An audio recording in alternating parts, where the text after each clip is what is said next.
Saya ingin dia bersedia untuk masa depannya. Saya ingin dia bersedia untuk masa depannya.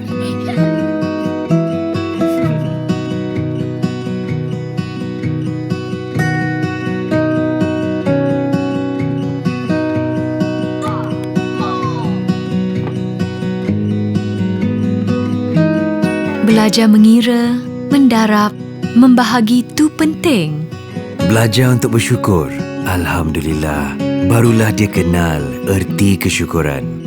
Belajar membaca, memahami dan sentiasa menambah pengetahuan.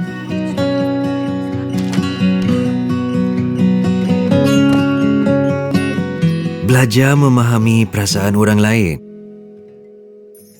Barulah dia lebih mengenali diri sendiri.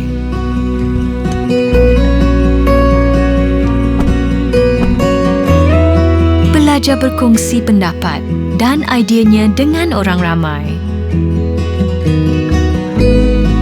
Belajar berkongsi.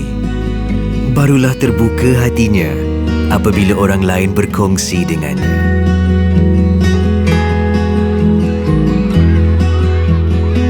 Belajar bersuara dan rajin bertanya. Barulah menyelah. Belajar bersuara untuk mengukuhkan silaturahim. Apabila dia mempunyai keseimbangan IQ dan EQ, dia dah bersedia untuk masa depan. Dia dah bersedia untuk menawan dunia.